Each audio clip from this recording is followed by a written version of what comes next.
She was standing in line at the supermarket when she noticed it. The man in front of her had the same way of sighing as her ex-husband, the same weariness in his shoulders, the same way of avoiding the cashier's gaze. It was the third relationship that ended like this, with silences that hurt more than screams. 3 different men, the same loneliness. And she, for the first time in years, wondered if the problem wasn't with them. There is a moment in life when you stop in the midst of everyday chaos and realize this has happened before. Not exactly like this, not with the same people or in the same circumstances, but the essence is identical. The bitter taste of disappointment is the same. The knot in your stomach when you realize you've made the wrong choice again is as familiar as a song you've tried to forget but still know by heart. And then comes that comforting, almost automatic phrase, "It wasn't meant to be," or "The universe has its plans," or even "What bad luck, always the same thing," as if there were some cosmic force orchestrating your frustrations, as if you were just a piece on a board played by invisible hands. But there is something deeply disturbing about this narrative. Because if you look at it honestly, with the brutal honesty that hurts to the bone, you will realize that it is not the gods or the stars that are sabotaging you. It is you, not consciously, not with clear intent, but with surgical precision that borders on the inexplicable. You reconstruct the same scenarios, choose the same traps, walk toward the same falls.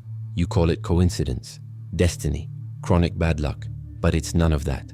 It's consistency, the relentless consistency between who you are inside and what you attract outside, between what you haven't resolved in the past and what you compulsively repeat in the present.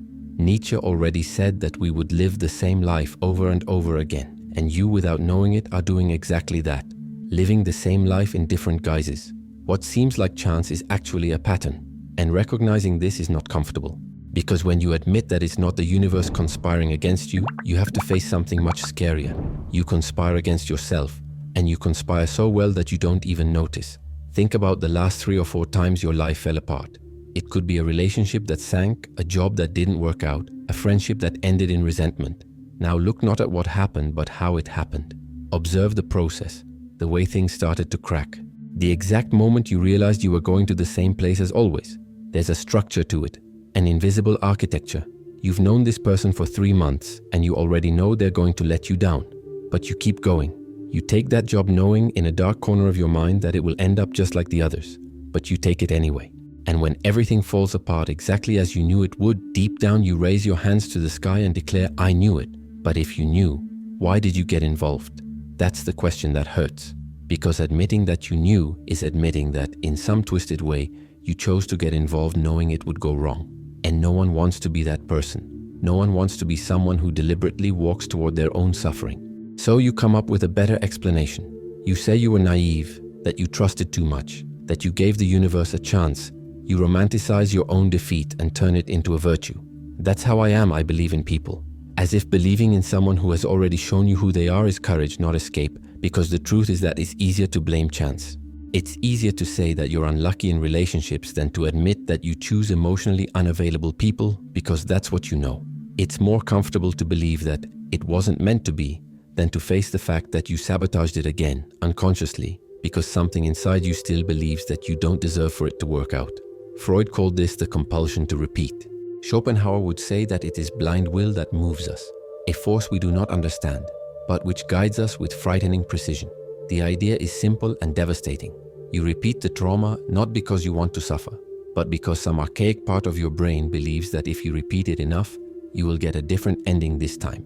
It's like returning countless times to the same place where you got lost as a child, hoping that this time someone will come and get you. But no one comes, and you keep coming back. And here's the most perverse thing. You vary the characters, change the setting, choose new extras, but the script is always the same. The woman who swears she'll never get involved with distant men again ends up with someone who lives in another state. The man who promises to stop losing himself in relationships finds a partner who, coincidentally, needs attention 24 hours a day. It's no coincidence. It's your unconscious choosing exactly what confirms the story you already believe about yourself. Because deep down, and this is important, you're not looking for a different ending. You're looking for validation. Validation that the world is cruel, that people disappoint, that you're alone in this. And every time someone disappoints you in the same way, you feel a twinge of pain, but also a strange relief. Because you were right. You always knew. There is a sick comfort in having your worst beliefs confirmed. There is a toxic security in living in a predictable world, even if that predictability is made of pain, because the unpredictable is more frightening. Love that works out is frightening. The real opportunity to be happy is frightening, because if it works out, you'll have to admit that it could always have worked out, and that all those years of suffering were in a way a choice. No one wants to carry that weight, so you keep calling it bad luck, coincidence. It wasn't my time. You keep hoping that the universe will change, that people will improve, that your luck will turn. You hope for anything but to look in the mirror, because the mirror shows you something you're not ready to see. You are not a victim of chance. You are its accomplice. And the more you deny it, the stronger the pattern becomes, because denial feeds repetition. Every time you throw the blame away, at the universe, at fate, at others, you guarantee that next time will be the same. You guarantee that you will continue to attract the same people, fall into the same traps, live the same life with different masks.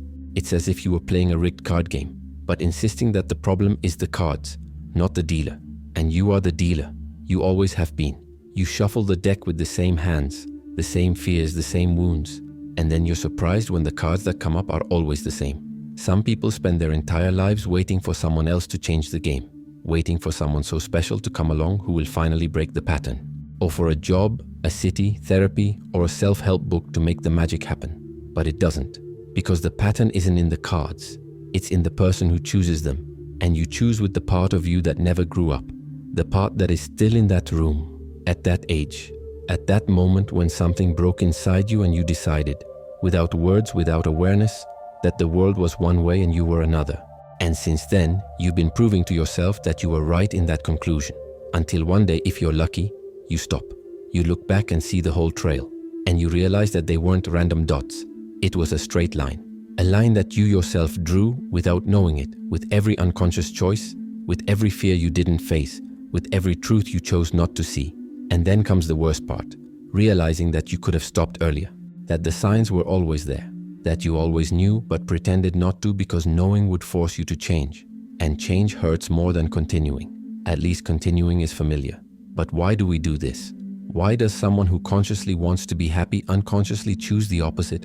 This is where things get dark, because it's not about deliberate self-sabotage. It's not about you waking up and thinking, today I'm going to ruin my life. It's about something much deeper and much crueler. You're trying to fix the past in the present. Freud realized this when he observed patients who obsessively repeated the same relationship mistakes. He called it repetition compulsion, this unconscious need to recreate painful situations from the past, as if by reliving them you could finally control them. Finally have the ending you didn't have as a child. Finally make it work. That's why a woman who had an absent father chooses emotionally distant men, not because she wants to suffer, but because something inside her is still trying to bring that father back, to make him realize, to make him stay. Only she's no longer dealing with her father. She's dealing with strangers who just remind her of her father, and none of them are going to fix what he broke. That's why the man who grew up feeling like he was never good enough chooses partners who criticize him, bosses who belittle him, friends who invalidate him. He's not looking for love. He's looking for confirmation. Confirmation that yes, he's not good enough, because that's what he knows. That's what makes sense in the emotional logic that was built when he was 7 and heard for the first time that he was worthless. Schopenhauer would say that we are driven by a blind will, an internal force that pushes us forward without us understanding where or why. This will does not want our happiness. It just wants to express itself, to perpetuate itself, and it uses our wounds as fuel. Every unresolved hurt is a magnet that attracts situations that reinforce it. You think you are choosing, but you are only obeying. Obeying an internal program that was written before you had the words to describe it. Obeying an emotional logic that says, if I can make this person love me, I will finally make up for the one who didn't. As if the love of a stranger could heal the wound of the one who raised you. It can't.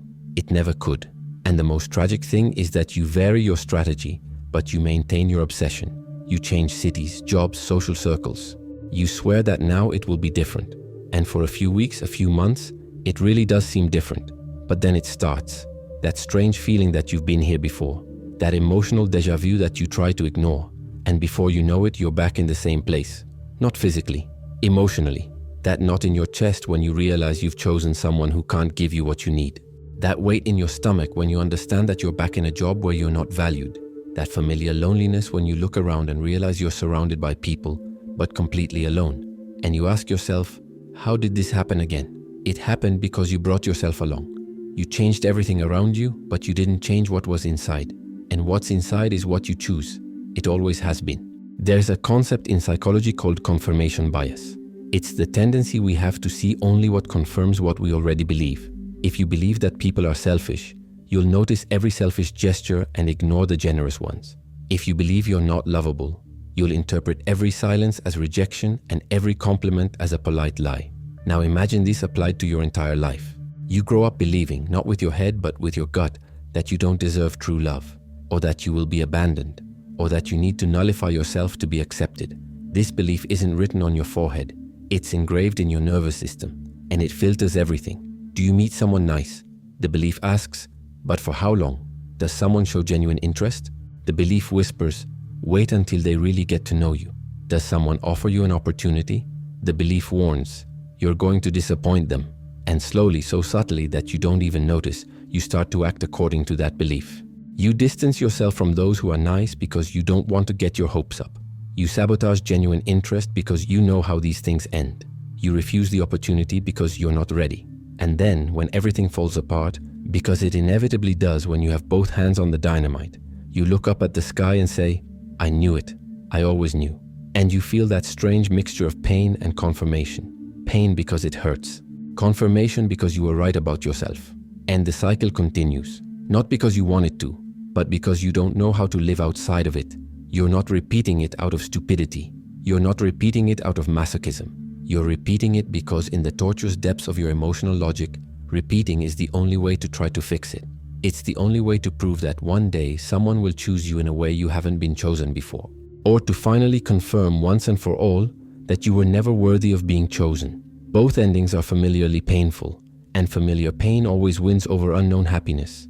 There's an image that helps to understand this. Imagine you are a house, and when you were a child, some windows were broken, some walls cracked, maybe the foundation was compromised, and instead of fixing it, you learned to live with the holes. You got used to the cold coming in through the broken windows. You learned to avoid the cracks. You normalized the fragile structure. And when someone comes along and offers to help fix it, you panic.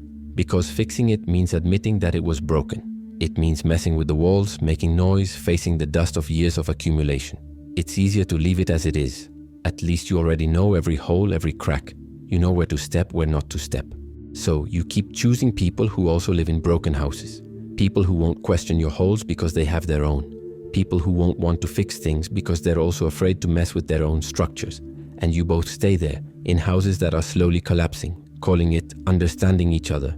But it's not understanding. It's complicity in ruin. It's the choice of two castaways who prefer to sink together rather than swim alone to shore.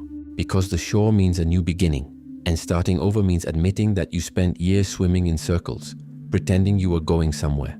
And that, admitting that you wasted time, energy, life on choices you knew were bad, is unbearable. It's easier to keep going.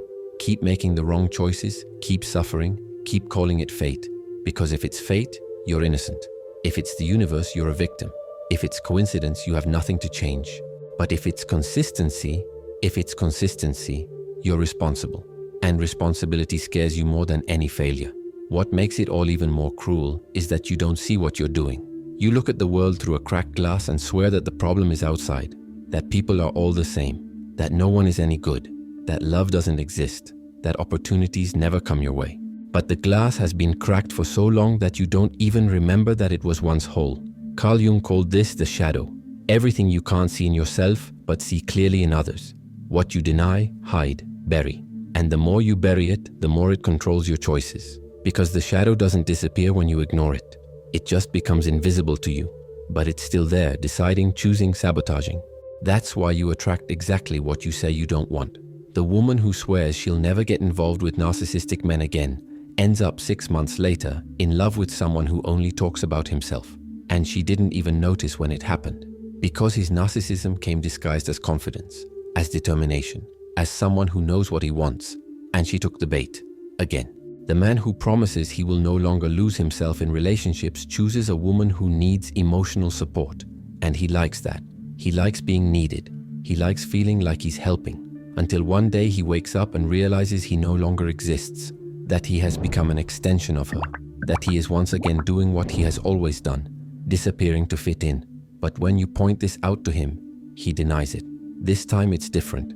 She really needs me. She's not like the others. And maybe it is different. Maybe it's worse. But he can't see it because the glass is cracked right there. What Jung realized, and this is devastating, is that you don't see people as they are. You see what they represent to you. You project your wounds, your fears, your expectations. And then you react to the projection, not the real person. That's why you can be with someone amazing and only see what's missing. Or you can be with someone terrible and only see the potential. You're not seeing, you're projecting. And projection always confirms what you already believe. If you believe you're going to be betrayed, you'll interpret every unanswered message as a sign, every delay as a lie, every silence as a secret, and you will act based on these interpretations.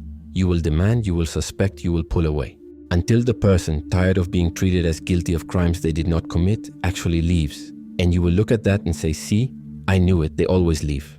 But they didn't leave because you were right. They left because you pushed them away. There's an expression that says, we don't see things as they are, we see things as we are. And that's exactly it. Your external world is a direct reflection of your internal world. If there is chaos inside you, you will attract chaos. If there is mistrust inside you, you will attract situations that confirm that you cannot be trusted. Not because the universe is conspiring against you, but because you are choosing with the eyes of your wound. And the wound has memory. It remembers every time you were rejected, every time you weren't good enough, every time you opened your heart and someone threw salt on it, and it protects you.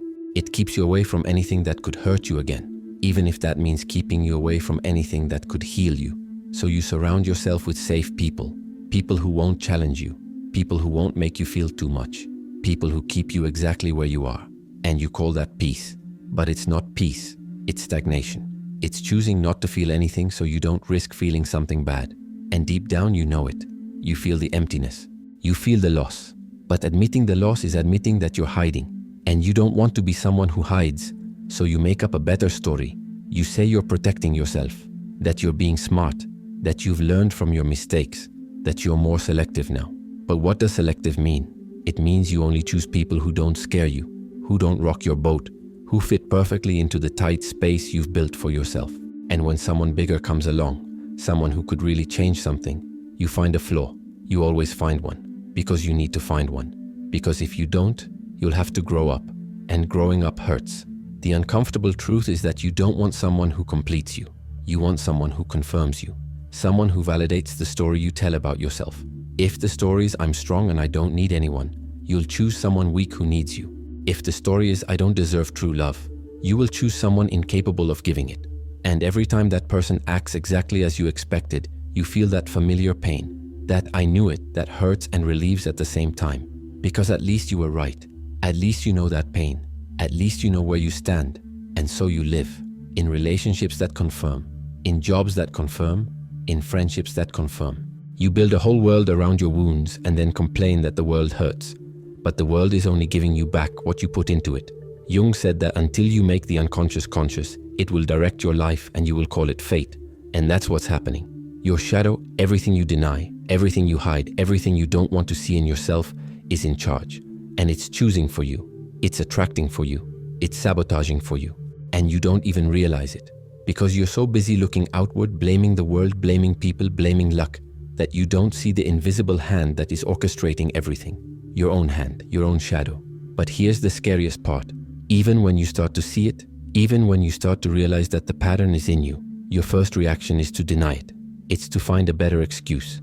It's to say that this time is different, that you've learned, that now everything has changed. Because admitting that you are the problem is admitting that you always have been. And that's unbearable. It's easier to keep believing that the world is unfair, that people are bad, that you're unlucky. It's more comfortable to live under the illusion that you're a victim of circumstances. Because if you're a victim, you don't need to change. You just need to wait for the world to change first. But the world won't change. The world will continue to be the mirror it has always been. And until you change what is in front of the mirror, until you change yourself, the image will remain the same. Distorted, broken, painful. But here's the question no one wants to answer. Why do you prefer this? Why would anyone prefer to live in a cycle of predictable pain rather than risk unknown happiness? The answer is simpler and more disturbing than it seems. Because the familiar is safe, even when the familiar is destructive. The human brain is a pattern machine. It loves patterns.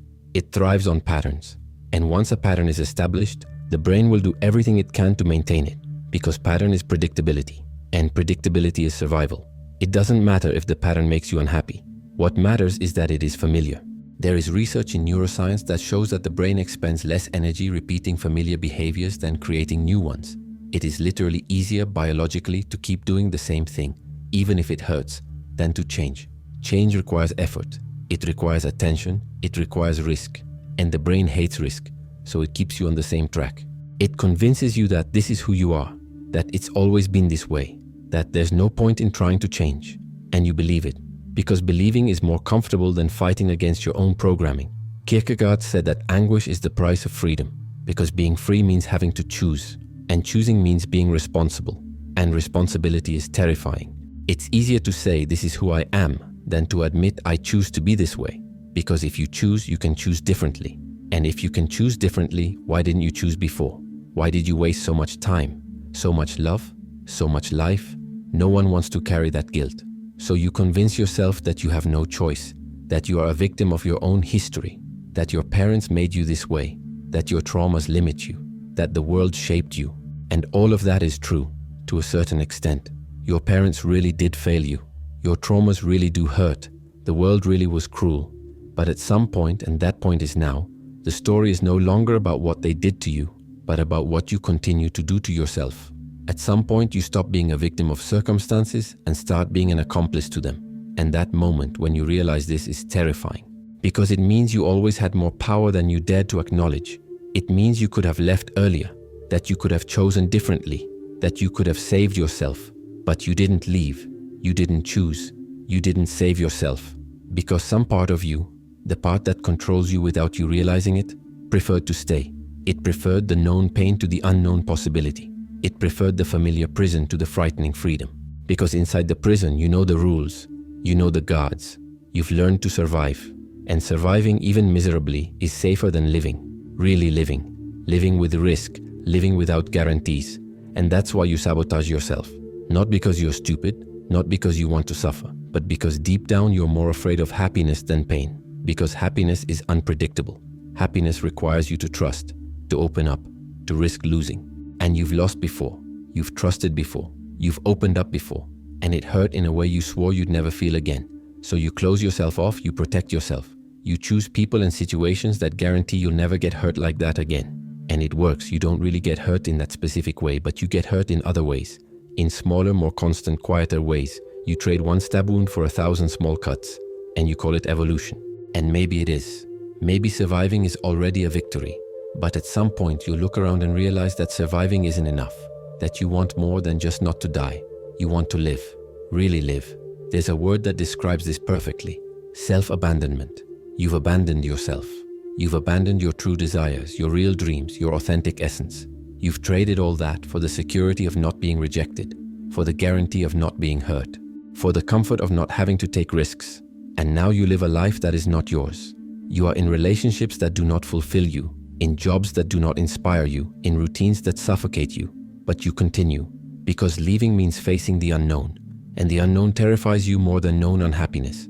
It's like living in a burning house but refusing to leave because it's raining outside. The rain will get you wet, it will make you uncomfortable, but it won't kill you. The fire will, but you prefer the familiar fire to the unknown rain. And the worst part is that you know it. Deep down you know you're slowly destroying yourself. You feel the weight of each day the same. You feel the emptiness of each lonely night. You feel life slipping through your fingers while you pretend everything is fine. But admitting that everything is not fine means admitting that you need to change. And change means facing all the fears you've been avoiding for years. It means facing the possibility of failure, of disappointment, of discovering that you are not as strong as you thought, or worse, discovering that you are stronger than you ever dared to be. And when that moment comes, and it will come if you let it, you will have to make a choice.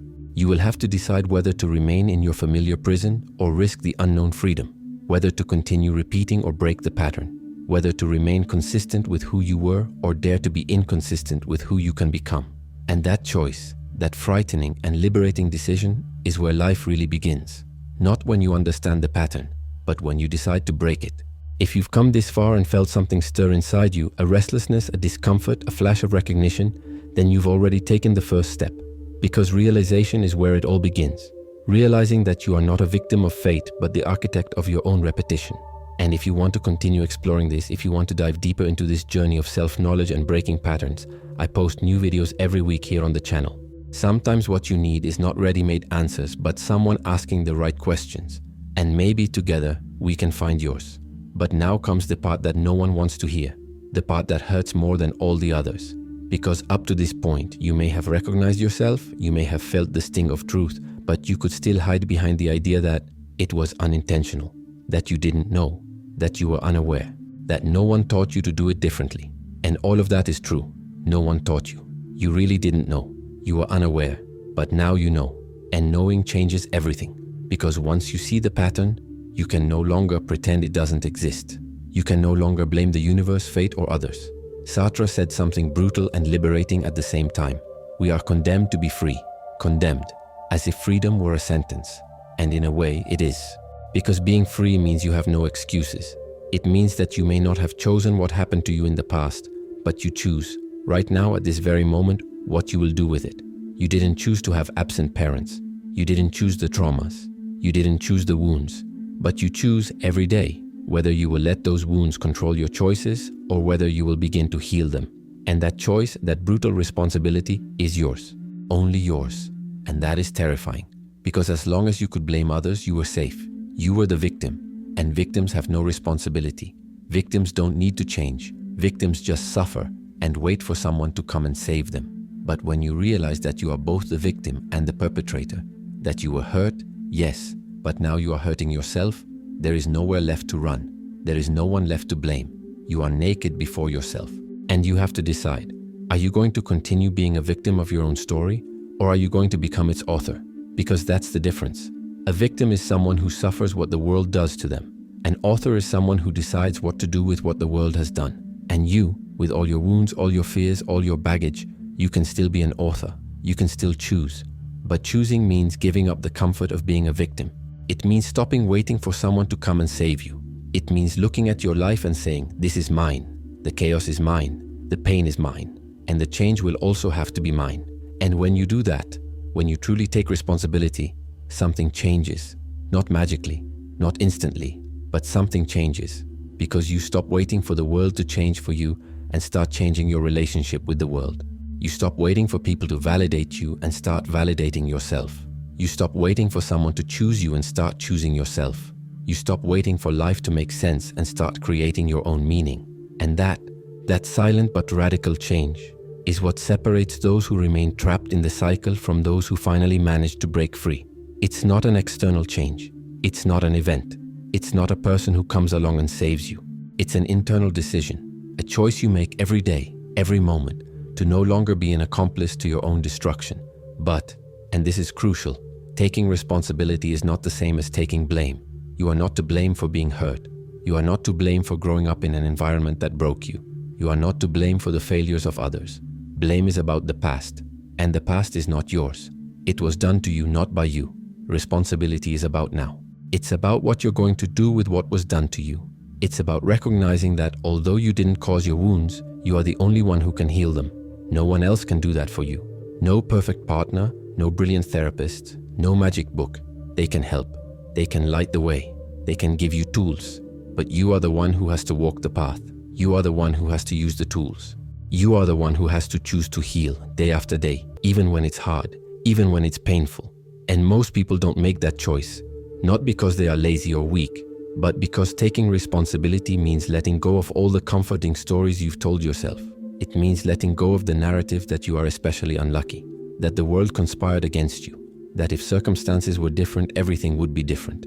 It means looking at your life without filters, without excuses, without stories, and saying, I did this, not alone, not entirely, but I participated. I chose, I repeated. And if I have the power to destroy myself, I also have the power to rebuild myself. And that realization, that brutal acceptance that you always had more agency than you admitted, can crush you, or it can set you free. It depends on what you do with it. You can use that realization to blame yourself, to punish yourself for all the wasted years, all the wrong choices, all the missed opportunities. You can turn responsibility into self-flagellation, and many people do. Because if you can no longer blame others, you can at least blame yourself. But that's not the way, because blame, whether of others or yourself, is still a way of staying stuck. It's still a way of not having to move on. If you're too busy blaming yourself for the past, you don't have to take responsibility for the future.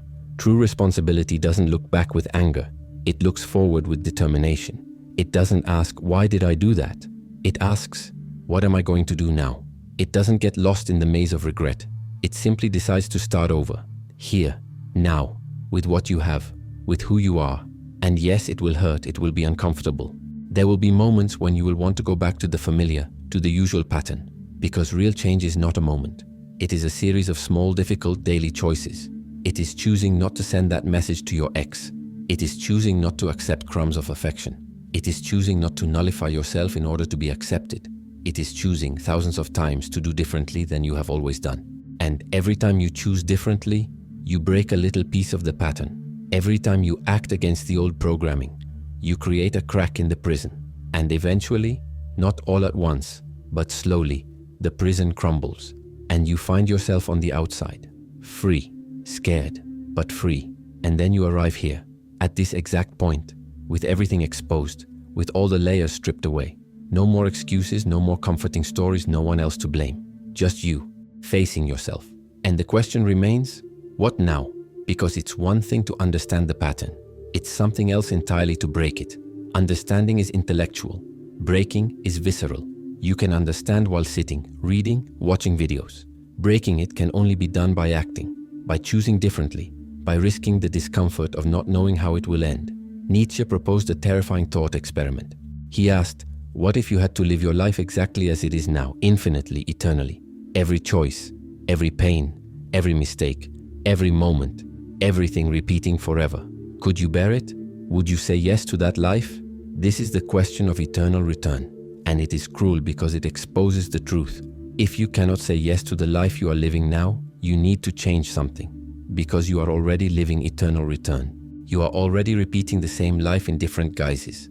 The same pain, the same emptiness, the same choices disguised as new opportunities. And you can continue like this. You can live the next 20, 30, 40 years repeating exactly what you have repeated until now. Many people do this. They live their entire lives in the same pattern, with minor variations until they die. And on their deathbed, they look back and realize they never lived. They just survived. They just repeated. But you don't have to be that person. You can choose differently. Not because it will be easy, not because it will work right away, but because the alternative, continuing in the cycle, is unbearable. And breaking the pattern doesn't mean you have to blow everything up. You don't have to drop everything, move to another country, cut everyone out of your life. Sometimes breaking the pattern is much more subtle. It's realizing the exact moment when you were about to make the usual choice and pausing. Just pause, breathe, and ask, do I really want this, or am I just following the script? It's in that pause that everything changes, in that breath between impulse and action. Because for the first time, you're not reacting, you're choosing. And choosing consciously creates a crack in the pattern. Small, imperceptible perhaps, but real. And when you start doing that, when you start pausing, questioning, choosing instead of reacting, something strange happens. The people around you start acting differently. Not because they've changed, but because you've stopped sending the signals you've always sent. You've stopped accepting the unacceptable. You've stopped nullifying yourself. You've stopped asking permission to exist, and some people will hate it. They'll say you've changed, that you're not the same, that you're different. And they're right. You've changed. You are different. And the people who wanted you the old way will pressure you to go back, because your old pattern was comfortable for them. Your self-abandonment made their lives easier. Your smallness made them feel bigger. But when you grow up, when you take up the space that has always been yours, some people no longer fit. And you will have to choose, go back to fit in with them or continue growing, even if it means growing alone for a while. And that is perhaps the most difficult choice, because loneliness is scary, because starting over is scary, because having to build a new life with new people, new references, new standards, all of that is much scarier than staying where you are. But here's the truth that no one tells you. You're already alone. You always have been. Surrounded by people perhaps, but deeply, existentially alone, because no one can live your life for you. No one can make your choices for you. No one can save you from yourself. And when you accept that, when you accept that the only person who can get you out of prison is yourself, loneliness ceases to be terrifying and becomes liberating, because you realize that you are no longer waiting for anyone else. You are no longer depending on anyone else.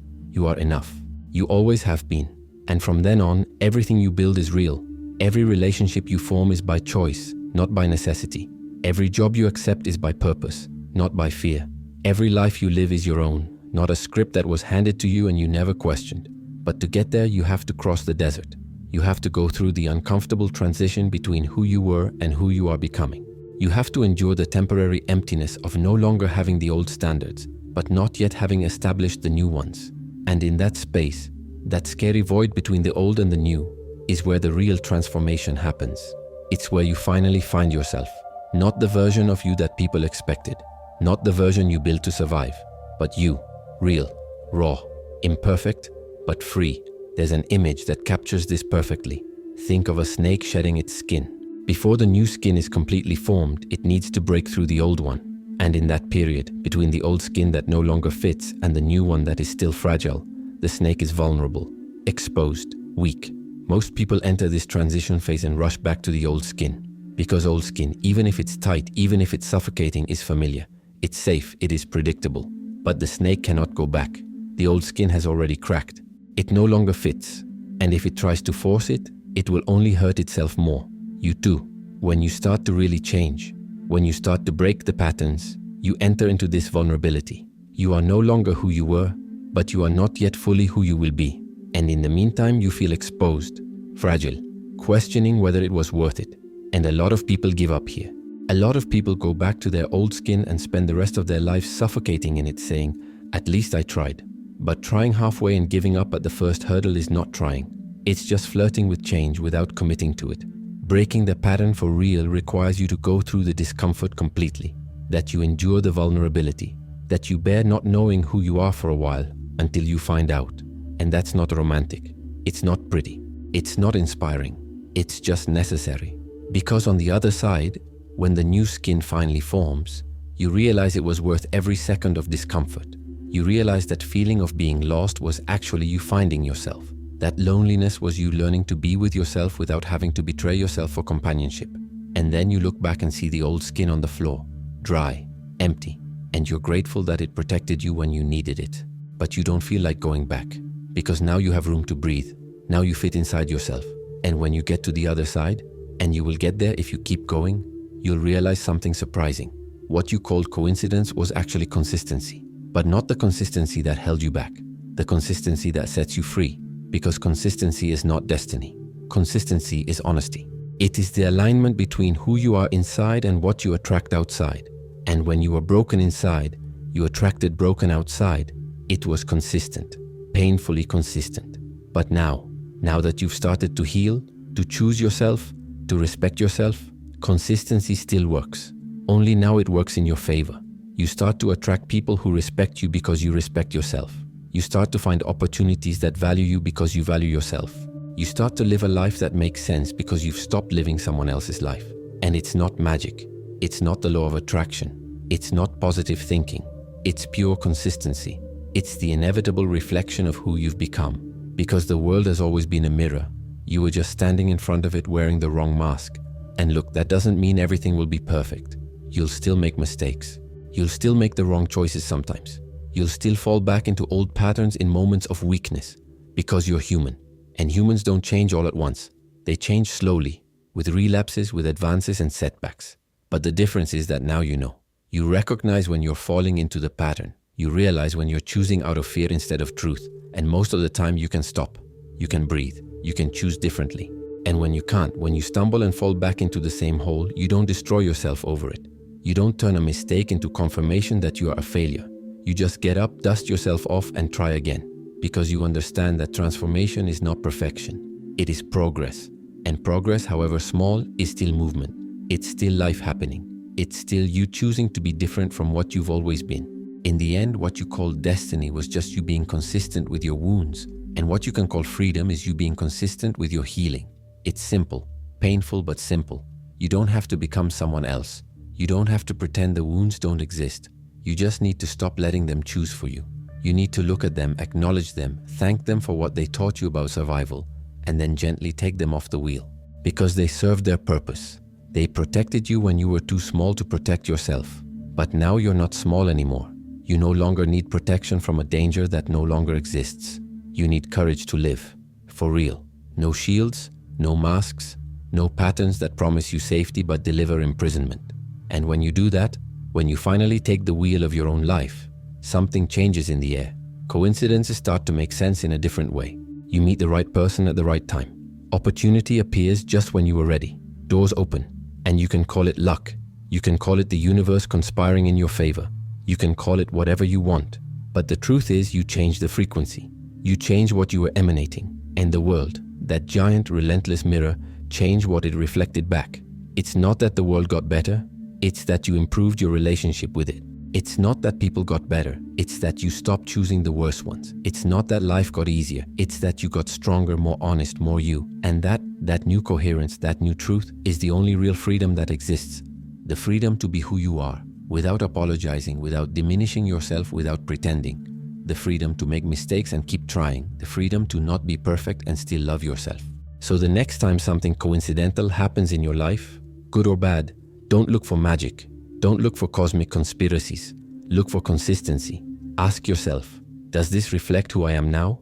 And if it reflects something you no longer want to be, you know what to do. You change. Not the world.